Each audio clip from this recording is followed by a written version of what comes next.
What is the woman's relationship to the Nowhere King? We know these two got a history, so she couldn't kill him because she loves him? We are going to discuss the details of their relationship and even how they met each other right now. When the woman entered the void to face the Nowhere King for their first time in who knows how long, and their first encounter on screen, he immediately knew why she was there. To finish him. Without losing his cool, he spoke to her. "You made me what I am, but I forgive you." And bowed down deeply in front of her, literally kneeling, offering his open neck to her staff. His eyes are closed, his face directed at the floor. While his words sound high and superior, his behavior can be read like an open book. The Nowhere King is undeniably submitting himself to her, like a knight that swears eternal allegiance to his king, or a horse bending over to let its equestrian climb on. I think you can see why their interaction is so hard to interpret with certainty. On one hand, this image's irony is immeasurable. The literal Nowhere King is submitting himself to someone else, as if their positions were reversed, making it all seem like some sort of disgustingly scornful joke. Look, I'll give you a chance. Kill me if you want.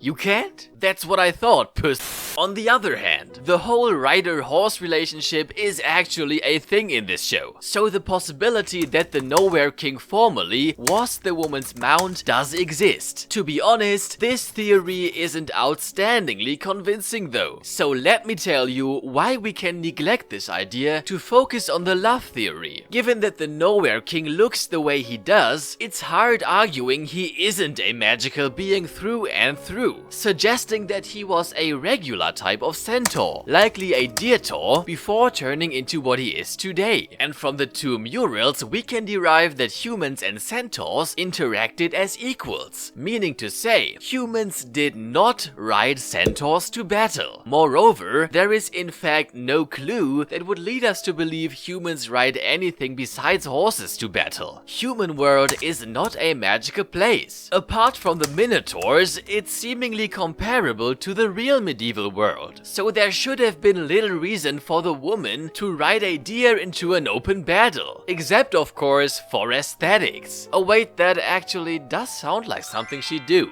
I think we can agree that there is way more to their relationship. If she ever rode the king, that probably occurred due to reasons different from horse and rider's relationship. Assuming their relationship was more intimate than friendship, they must have been friends with benefits. I mean, perhaps they were in love. Proof for this idea is provided by the woman herself. In her song, she sings, "Sometimes the ones we love the most have the worst things to hide.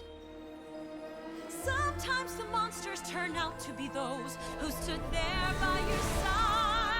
Sure, people do not only love in a romantic way, but usually when it's not specified whether platonic or family love is addressed, love is an unambiguous synonym for romantic feelings. Additionally, she puts special emphasis on the fact that the Nowhere King was the person she loved most, as in the love of her life. On top of that, further proof can be found in the mural in Human World. In its center, a couple consisting of a human woman and a centaur is depicted. The two are looking into each other's eyes and are holding hands. Admittedly, all other people in the mural are holding hands too, but these two do so in a way that allows them to face the other, which is a universal sign of increased intimacy. Not to mention that the woman appears to be nude, what is normal for centaurs but not for humans, thus highlights the intimate atmosphere. Now, if the couple were the woman and the Nowhere King, we could be quite certain they really had a romantic relationship. Fortunately, the show does offer some pieces of evidence that the mural is not simply a symbol of unity between the cultures, but portrays these two particular characters. First of all, the pictured centaur strongly resembles a deer without antlers. The Nowhere King does have antlers, but this is no reason to scratch the belief the king is depicted, because the antlers probably just grew over over the course of the time that has passed since this mural was created. Second of all, upon his arrival in human world, the Nowhere King ripped the woman's staff from his body and thrust it into the wall, right between the two characters. His visual frustration probably emerges from memories of their shared past, which he reflects by taking out his anger at the mural. Third of all, a picture of a woman hanging on the same wall can easily be recognized as a younger version of the mysterious woman. Besides, a crest strongly resembling the heart of the key, which is confirmed to be the woman's key, decorates the throne right below the picture. To add another perspective to the discussion, we can also cite mythology for further evidence of their relationship. It's common knowledge that centaurs and minotaurs originate from Greek mythology. The story of how the minotaur came to be goes as follows. King Minos was gifted a beautiful bull from Poseidon to sacrifice, but disobeyed, intending to keep the bull for himself. As a punishment, Poseidon made the king's wife fall in love with a bull. By kinky means I will not elaborate here, the king's wife got pregnant with the bull's child, that is, the minotaur. Because the child was violent, he was trapped inside a maze. The myth displays several patent similarities to Centaurworld. The woman is the king's wife, who fell in love with a non-human being. The result of their love is an awful monster. Instead of making an actual baby, the image of the child is symbolism for how their romance gave birth to a violent being. Said violent being, the Nowhere King, was detained in an inescapable prison. We could also argue that the woman loved another beartaur and the Nowhere King is their son, or that the woman and the Nowhere King may have birthed the minotaurs. But due to the overwhelming amount of clues, we'll stick with the idea that the woman and the Nowhere King were a couple. And we'll deal with the minotaur's origin in a separate video. Looking at what we put down so far from another angle, we have solid reason to believe the woman was once queen of human world. Bearing this in mind, the Nowhere King and the woman being depicted in the mural makes even more sense, since the leaders of both people orchestrated their unification. Unification is a great word. Not merely because I like to say unification, no, the word unification guides our deliberations to the woman's chant, which proposes how their love story unraveled and withered. Once shattered, now whole.